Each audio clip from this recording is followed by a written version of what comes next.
Hi guys, welcome back to the YouTube channel of Legal Edge After College. I am Yuvakshi. And this is Mansi, and today we'll be discussing life after UGC net. तो UGC net का exam होने वाला है, right?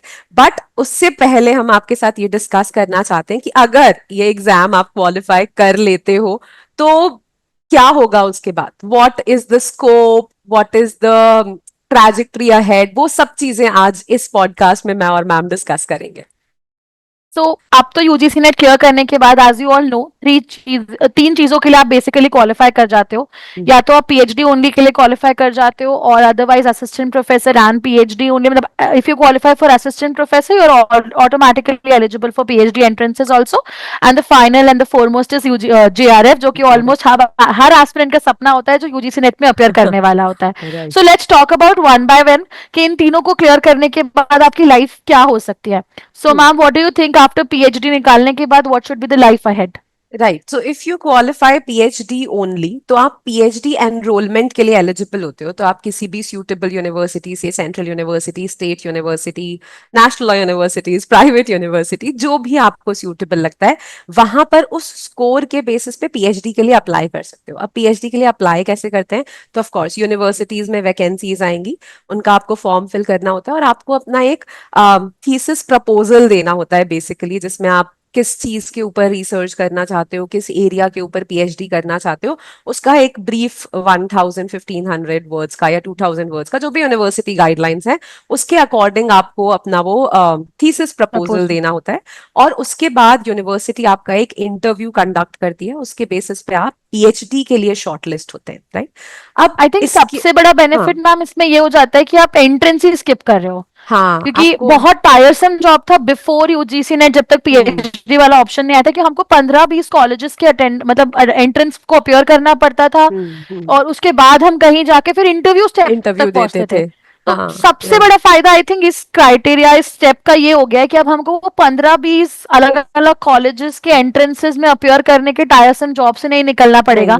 एक बार यदि हमने through net ये clear कर लिया तो हम ऑटोमेटिकली इंटरव्यू राउंड के लिए एलिजिबल हो जाते हैं। हाँ, एक बार What आपकी do you think? थीसिस बन गई तो उसी, मतलब एक बार आपका प्रपोजल बन गया बेसिकली, तो उसी प्रपोजल को 15 कॉलेजेस में अप्लाई कर दो, तो एटलीस्ट तुमको सिर्फ इंटरव्यू देना पड़ेगा हर कॉलेज का। तो correct. That is one major advantage जो ये पीएचडी ओनली के थ्रू आया है, राइट? करेक्ट। बट तो क्या पीएचडी ओनली के थ्रू आप मतलब क्या इसके बाद यूजीसी नेट देने की जरूरत नहीं है? क्या आपके लिए is this it? I think this is not it. ये तो सबको यस। पता होना चाहिए, यदि किसी को लगता है तो ये गलत मिथ है।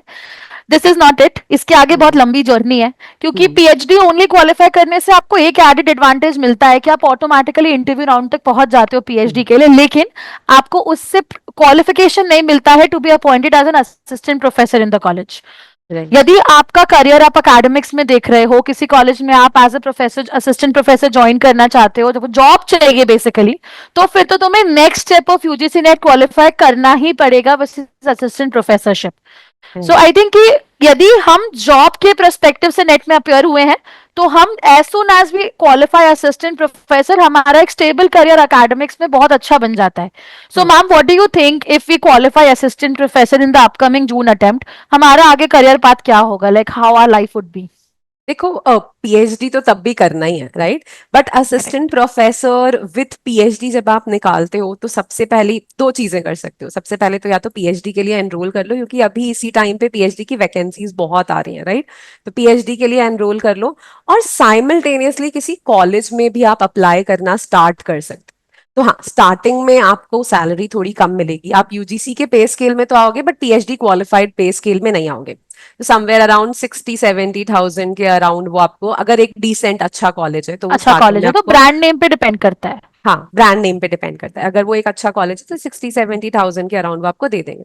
बट जैसे ही आपका पीएचडी का कोर्स वर्क कंप्लीट होगा, विच इज मैक्सिमम कॉलेजेस में 6 मंथ्स का होता है, एक सेमेस्टर का, कुछ कॉलेजेस में 1 साल का होता है, 2 सेमेस्टर हाँ, का, पार्ट right? टाइम किया तो 2 सेमेस्टर्स। हाँ, पार्ट टाइम किया तो 2 सेमेस्टर्स और फुल टाइम किया तो 1 सेमेस्टर। उसके बाद फिर आप यूजीसी के पीएचडी क्वालिफाइड पे स्केल में आ जाओगे and then you get a huge big chunk of money. Correct. हाँ, बढ़िया सी सैलरी मिलने लगती है फिर।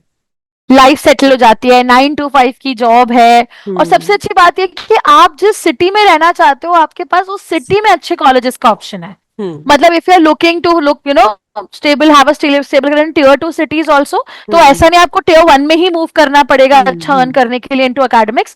सो as soon as a persistent professor qualify कर गए हो आप, टियर 2 सिटी में भी अप्लाई कर सकते हो, टियर 1 में भी कर सकते हो. नेचुरली पे स्केल में डिफरेंस होता है, बट देन आप अपने होम टाउन में रह के भी अपना करियर अच्छे से परस्यू कर सकते हो. ये सबसे बड़ा एडेड एडवांटेज है स्ट्रीम का. हाँ, और मुझे वो लगता जो है work life balance corporate employees ढूंढते रहते हैं वो आपके पास हमेशा रहेगा. So your working hours will be fixed. घर आके काम करना कुछ जरूरी नहीं है, जितना कॉलेज में नहीं किया है. उतना किया. और करेक्ट. फिर you have enough time for your family. तो टियर 2 सिटी हो, टियर 1 सिटी हो, जो भी हो, दोनों जगह पर आपके पास सफिशिएंट टाइम और बैंडविड्थ रहता है when you go for assistant professor.